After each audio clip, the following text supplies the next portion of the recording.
ನಮಸ್ಕಾರಗಳು. ನಾನು ಜ್ಯೋತಿ ಭಟ್. ಜ್ಯೋತಿ ಭಟ್ಸ್ ಪ್ರಪಂಚಕ್ಕೆ ಸ್ವಾಗತ.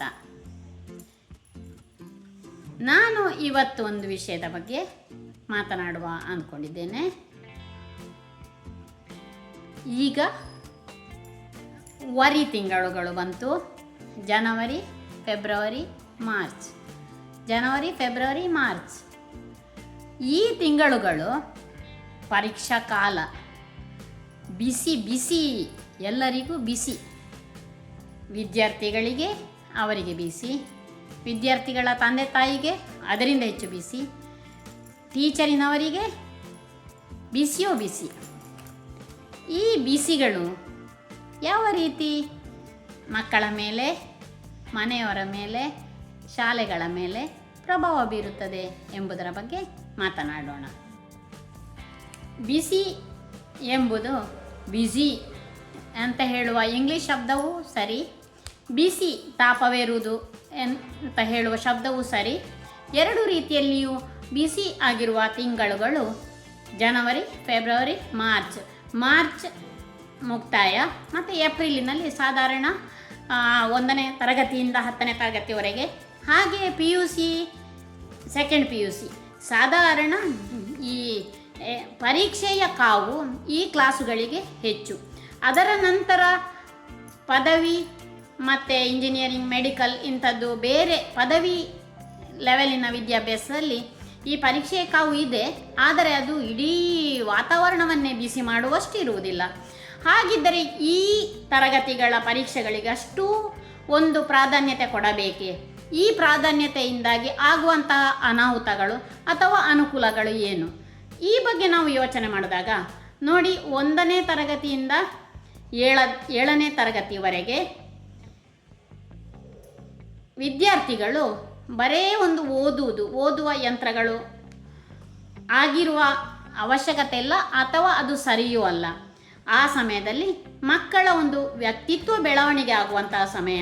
ಮಕ್ಕಳು ಮಕ್ಕಳಾಗಿಯೇ ಇದ್ದುಕೊಂಡು ಹೂ ಅರಳಿದಾಗೆ ಅವರ ಆಟೋಟ, ಅವರ ಕವನ, ಕತೆ, ಓದುವುದು, ಆಡುವುದು, ಮುಖ್ಯವಾಗಿ ಆಡುವುದು, ಇಂಥ ಎಲ್ಲ ಚಟುವಟಿಕೆಗಳನ್ನು ಮಾಡ್ತಾ ಸಮಾಜದ, ವಿಜ್ಞಾನದ, ಲೆಕ್ಕದ ಎಲ್ಲ ವಿಷಯಗಳನ್ನು ನಿಧಾನವಾಗಿ ಕಲಿತಾ ಜೀವನದ ಒಂದು ಸ್ಕಿಲ್ಸ್ ಅಂತೇನು ಹೇಳ್ತೇವೆ, ಅದನ್ನು ಮಕ್ಕಳು ಕಲಿತಾ ಹೋಗಬೇಕು. ಈ ಥರ ಕಲಿತಾ ಹೋದ ಮಕ್ಕಳು ಒಂದು ಸಾಧಾರಣ ಹೈಸ್ಕೂಲ್ ಲೆವೆಲಿನಲ್ಲಿ ಬಂದಾಗ ಅವರ ವೀಕ್ನೆಸ್ ಏನು, ಅವರ ಸ್ಟ್ರೆಂತ್ ಏನು ಅಂತ ಅವರೇ ಒಂದು ಅರ್ಥ ಮಾಡಿಕೊಳ್ಳುವ ಪರಿಸ್ಥಿತಿಗೆ ಬರ್ತಾರೆ. ಈ ರೀತಿ ಅವರ ವೀಕ್ನೆಸ್ ಆ್ಯಂಡ್ ಸ್ಟ್ರೆಂತ್ ಅರ್ಥ ಮಾಡಿಕೊಂಡಂತಹ ಒಂದು ಹೈಸ್ಕೂಲಿನ ವಿದ್ಯಾರ್ಥಿಗಳು ಮತ್ತೆ PUCಗೆ ಹೋಗುವಾಗ ಅವರಿಗೆ ಯಾವ ಆಯ್ಕೆ ಮಾಡಿಕೊಳ್ಬೋದು, ಅವರಿಗೆ ಯಾವುದು ಸಾಧ್ಯ ಆಗ್ತದೆ, ಯಾವುದು ಅವರ ಮುಂದಿನ ಜೀವನದ ಗುರಿ ಆಗ್ಬೋದು, ಅದರ ಸ್ಟೆಪ್ಪಿಂಗ್ ಸ್ಟೋನ್ ಆಗಿ PUCಯಲ್ಲಿ ಅವರು ಆಯ್ಕೆ ಮಾಡಿಕೊಂಡು ಅದಕ್ಕೆ ಅವರ ಸ್ವಂತ ಒಂದು ಎಫರ್ಟ್, ಅವರ ಪ್ರಯತ್ನ, ಅದು ಅವರಿಂದಲೇ ಉಂಟು ಮಾಡಿ ಅವರೇ ಯೋಚನೆ ಮಾಡಿ ಮಾಡುವಂತಹ ಒಂದು ವ್ಯವಸ್ಥೆ ಇದ್ದರೆ ಅದು ಅತ್ಯಂತ ಸರಿ. ಆದರೆ ಈಗಿನ ವಿದ್ಯಾಭ್ಯಾಸದ ಅವಸ್ಥೆ ಹಾಗಿಲ್ಲ. ಈಗ LKG, UKG, LKGಯೇ 3.5 ವರ್ಷದಲ್ಲಿ, ಈಗ ಕಂಪಲ್ಸರಿ ಗೌರ್ಮೆಂಟ್ 4.5 ವರ್ಷ ಅಂತ ಮಾಡಿದೆ. LKG, UKGಯಲ್ಲೇ ಶುರುವಾಗ್ತದೆ. ಪಾಪ ಅವರು ಎಷ್ಟೊಂದು ಬರಿಬೇಕು, ಅವರ ಈ ಪುಟ್ಟ ಬೆರಳುಗಳು ಬರೆದು ABCD ಅದು ಇಷ್ಟಿಷ್ಟು ಕಾಪಿಗಳು ಅದು ಇದು ಬರೆದವರ ಕೈ ನೋವಾಗಿ.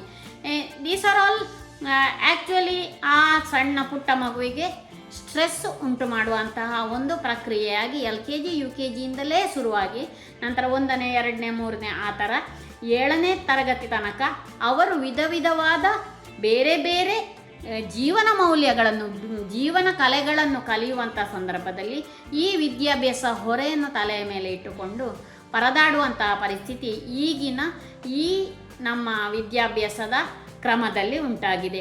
ಇದಕ್ಕೆ ಕಾರಣ ಬರೇ ವಿದ್ಯಾರ್ಥಿಗಳಂತೂ ಅಲ್ಲವೇ ಅಲ್ಲ. ಯಾಕೆಂದರೆ ಅವರು ಇನ್ನೂ ಸಣ್ಣ ಪುಟ್ಟ ಮಕ್ಕಳು, ಅವರಿಗೆ ಅದರ ಬಗ್ಗೆ ಏನು ಮಾಹಿತಿ ಇರುವುದಿಲ್ಲ. ಮುಖ್ಯವಾಗಿ ಶಾಲೆಗಳಲ್ಲಿ ಅವರಿಗೆ ಉಂಟು ಮಾಡುವಂತಹ ಅಂದರೆ ರಿಸಲ್ಟ್, ಈ ಪರೀಕ್ಷೆ ಮತ್ತು ರಿಸಲ್ಟ್ ಹೇಳುವುದಕ್ಕೆ ಇನ್ನಿಲ್ಲದಂತಹ ಒಂದು ಇಂಪಾರ್ಟೆನ್ಸ್ ಅಂದರೆ ಪ್ರಾಮುಖ್ಯತೆ ಸಿಕ್ಕಿ ಈ ಥರ ಒಂದು ವ್ಯವಸ್ಥೆ ಉಂಟಾಗಿದೆ.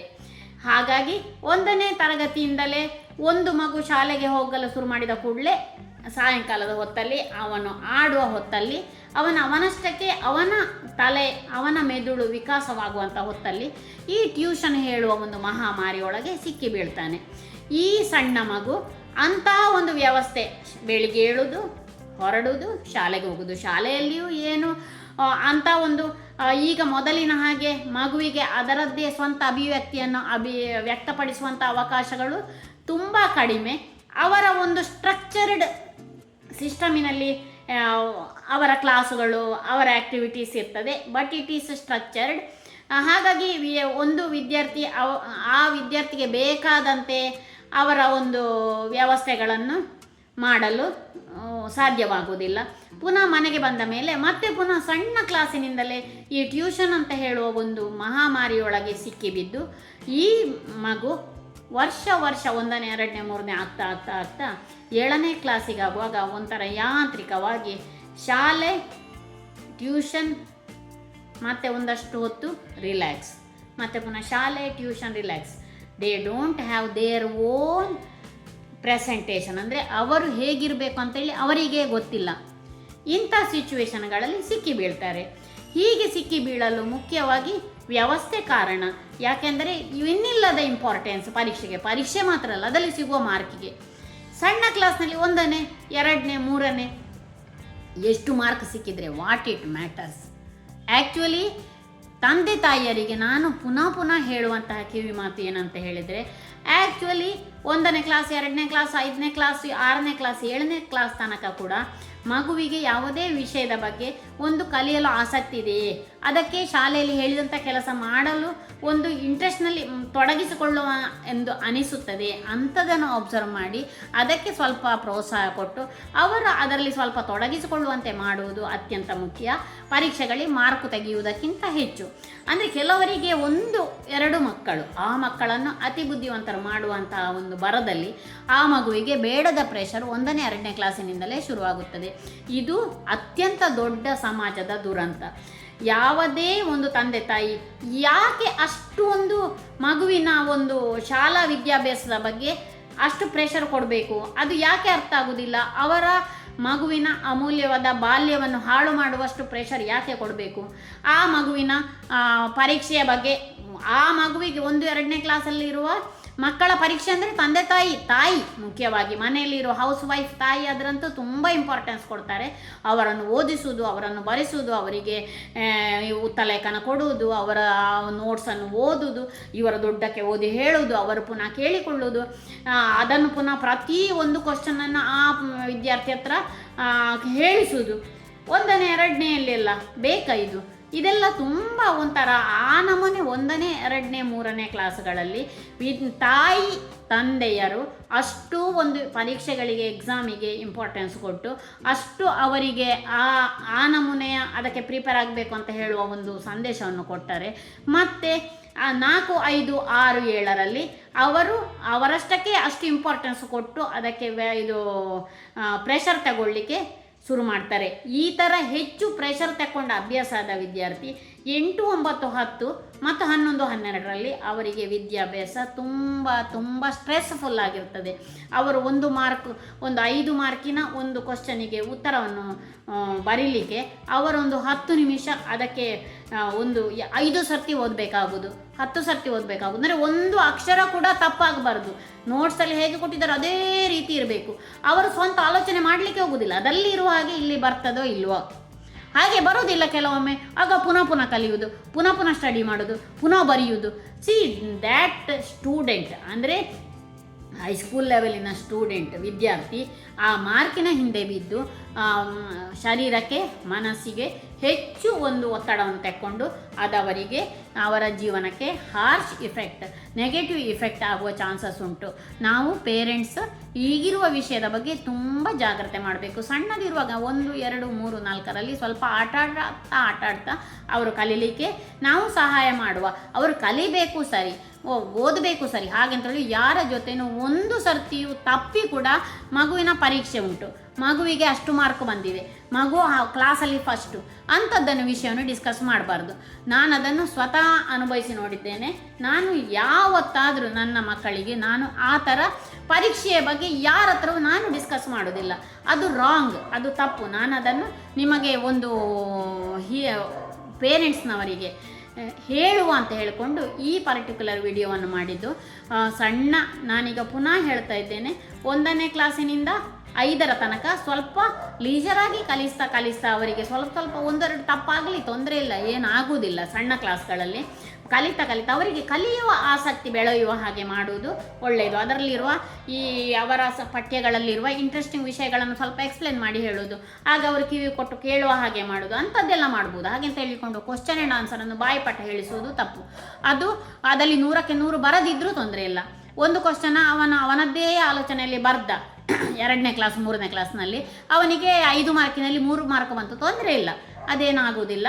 ನಂತರ ಅವರು 4, 5, 6 ಹೈಸ್ಕೂಲ್ ಲೆವೆಲ್ ಅಂತ ಹೇಳ್ತೇವಲ್ಲ, ಆ ಲೆವೆಲಿನಲ್ಲಿ ನಿಮಗೆ ಆ ಮಗು ಸ್ವಂತವಾಗಿ ಆಲೋಚನೆ ಮಾಡಿ ಉತ್ತರವನ್ನು ಬರೆಯುವಂತಹ ಒಂದು ಜಾಣ್ಮೆಯನ್ನು ಪಡೆದುಕೊಳ್ಳುತ್ತದೆ. ಅದರ ನಂತರ ಹೈಸ್ಕೂಲ್ ಆಗಿ PUCಗೆ ಬಂದಾಗ ಅವರಿಗೆ ಬೇಕಾದ ವಿಷಯವನ್ನು ಆಯ್ಕೆ ಮಾಡಿಕೊಂಡು ಅದಕ್ಕೆ ಅವರ ಫುಲ್ ಎನರ್ಜಿ ಹಾಕಿ ಕಲಿತಾರೆ. ಹಾಗಿರುವವರು PUCಯಲ್ಲಿ ಕೂಡ ಒಳ್ಳೆಯ ಸಾಧನೆಯನ್ನು ಮಾಡ್ತಾರೆ.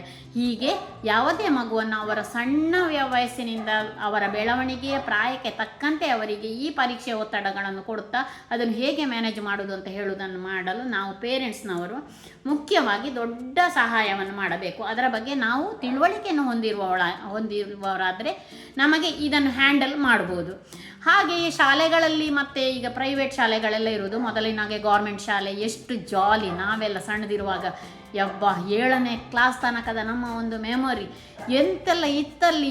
ಸಾಯಂಕಾಲ 4 ಗಂಟೆಗೆ ಎಲ್ಲರೂ ಗ್ರೌಂಡಲ್ಲಿ ಟೋಟಲ್ ಕ್ಲಾಸೇ, ಇಡೀ ಶಾಲೆ. ಆ ಸೌಂಡ್ ನನಗೀಗ ಕೂಡ ಸೌಂಡ್ ಕಿವಿಗೆ ಬರ್ತದೆ.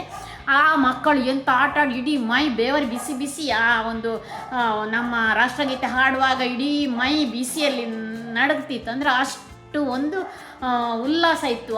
ಇದು ಮತ್ತೆ ಓಡಿಕೊಂಡು ಮನೆಗೆ ಹೋಗಬೇಕಿತ್ತು 2 ಕಿಲೋಮೀಟ್ರ್, ಏನೂ ಬಚ್ಚುತ್ತಿರಲಿಲ್ಲ. ನಾವು ಅಷ್ಟೊಂದು ಲೀಚರಾಗಿ ನಮ್ಮ ಬಾಲ್ಯವನ್ನು ಕಳೆದಿದ್ದರೂ ನಾವೆಲ್ಲರೂ ಸಹ ಒಂದೊಂದು ಸಾಧನೆಯನ್ನು ಮಾಡಿದ್ದೇವೆ. ನಾವೇನೂ ಅಂದುಕೊಳ್ಬೇಕಾಗಿಲ್ಲ, ನಾವು ಹಾಗಿರುವ ಶಾಲೆಯಲ್ಲಿ ಅಥವಾ ಅಂಥ ಎನ್ವೈರ್ಮೆಂಟಲ್ಲಿ ಕಲಿತ ಕಾರಣ ನಮಗೇನು ಲಾಸ್ ಆಯಿತು ಅಂತ. ದೊಡ್ಡ ವಿಜ್ಞಾನಿಗಳು, ದೊಡ್ಡ ಅಬ್ದುಲ್ ಕಲಾಮಿನಾಗಿರುವವರು ಎಷ್ಟು ಜನರು ಇದ್ದಾರೆ, ಎಷ್ಟು ಉದಾಹರಣೆಗಳನ್ನು ಕೊಡ್ಬೋದು. ಹಾಗಾಗಿ ಆ ಬಾಲ್ಯದ ಮಕ್ಕಳ ಓದೋ ವಿಷಯದಲ್ಲಿ ತುಂಬ ಒತ್ತಡ ಕೊಡದೆ ಅವರನ್ನು ನಾವು ಅವರಷ್ಟಕ್ಕೆ ಹೂ ಹೇಗೆ ಒಂದು ಅರಳುತ್ತದೋ ಅದೇ ಥರ ಅರಳಲು ಅವಕಾಶ ಕೊಟ್ಟರೆ ಅದು ಮುಂದೆ ಪರಿಪೂರ್ಣ ವ್ಯಕ್ತಿತ್ವವಾಗಿ ರೂಪುಗೊಳ್ಳಲು ಪ್ರಯೋಜನವಾಗುತ್ತದೆ. ಹಾಗೆ ಮತ್ತು ಶಾಲೆಗಳನ್ನು ಹೆಚ್ಚು ಹೇಳುವಾಗಿಲ್ಲ, ಯಾಕೆಂದರೆ ಎಲ್ಲ ಈಗ ಪ್ರೈವೇಟ್ ಶಾಲೆಗಳಲ್ಲಿ ಅವರಿಗೆ ಅವರದ್ದೇ ಆದ ಕನ್ಸ್ಟೆಂಟ್ ಇರ್ತದೆ. ಅವರಿಗೆ ಶಾಲೆ ನಡೆಸಬೇಕು, ಅದಕ್ಕೆ ಹೆಚ್ಚು ವಿದ್ಯಾರ್ಥಿಗಳು ಬರಬೇಕಾದ್ರೆ ಹೆಚ್ಚು ರಿಸಲ್ಟ್ ತೆಗಿಬೇಕಾದ್ರೆ ಹೆಚ್ಚೆಚ್ಚು ಕಲಿಸಬೇಕಾದ್ರೆ ಅವರಿಗೆ ಹೆಚ್ಚೆಚ್ಚು ಕ್ಲಾಸ್ ಮಾಡಬೇಕು. ಎಲ್ಲ ಕೂಡ ಒಂದು ವಿಷವರ್ತುಲ. ಹಾಗಾಗಿ ಶಾಲೆಗಳಲ್ಲಿ ಕೂಡ ಮಾಡಿದರೆ ಒಳ್ಳೆಯದು. ಸ್ವಲ್ಪ ನಿಧಾನಕ್ಕೆ ಅವರನ್ನು ಒಂದು ಕಲಿಸುವ ಒಂದು ವ್ಯವಸ್ಥೆ ಮಾಡಿದರೆ ಒಳ್ಳೆಯದು. ಆದರೆ ಅವರ ವ್ಯವಸ್ಥೆ ನಮ್ಮ ಕೈಯಲ್ಲಿಲ್ಲ. ಆದರೆ ನಾವು ಒಂದು ಪಾಲಕರಾಗಿ ನಮ್ಮ ಮಗುವಿನ ವಿಕಾಸಕ್ಕೆ, ನಮ್ಮ ಮಗುವಿನ ಒಂದು ಪರೀಕ್ಷೆಗೆ ಒಂದು ಸಹಾಯ ಮಾಡುವ ನಿಟ್ಟಿನಲ್ಲಿ ಆದಷ್ಟು ಅವರ ಪರೀಕ್ಷೆ ಸಮಯದಲ್ಲಿ ಪರೀಕ್ಷೆಯ ಬಗ್ಗೆ ಹೆಚ್ಚು ನೀನು ಓದಿದ್ಯಾ, ನೀನು ತಿನ್ನು, ನೀನು ಕುಡಿಯ, ಹಾಗೆ ಮಾಡು, ಹೀಗೆ ಮಾಡು. ಪರೀಕ್ಷೆ ಅಂತ ಹೇಳಿದರೆ ಒಂದು ರೋಗದಾಗೆ, ಏನೋ ಒಂದು ಸೀರಿಯಸ್ ಮ್ಯಾಟರಿನಾಗೆ ಅವರಿಗೆ ಒಂದು ಪ್ರೆಷರ್ ಉಂಟಾಗುವ ಹಾಗೆ ಮಾಡಬಾರ್ದು. ಹಾಗೆ ದಯವಿಟ್ಟು ಮಾಡಬೇಡಿ. ಇಂತಹ ಒಂದು ಸಂದೇಶದೊಂದಿಗೆ ನಾನೀಗ ಈ ಪರ್ಟಿಕ್ಯುಲರ್ ವಿಡಿಯೋ ಮಾಡಿದ್ದೇನೆ. ಪರೀಕ್ಷೆಯ ಜ್ವರ ಏರದಿರಲಿ, ಮಗು ತಣ್ಣಗಿರಲಿ, ಒಳ್ಳೆಯ ಸಾಧನೆಯನ್ನು ಮಾಡಲಿ ಎಂದು ಹಾರೈಸುತ್ತಾ ಈ ವಿಡಿಯೋವನ್ನು ಮುಗಿಸುತ್ತಿದ್ದೇನೆ. ಕೇಳಿದ್ದಕ್ಕಾಗಿ, ನೋಡಿದ್ದಕ್ಕಾಗಿ ಧನ್ಯವಾದಗಳು.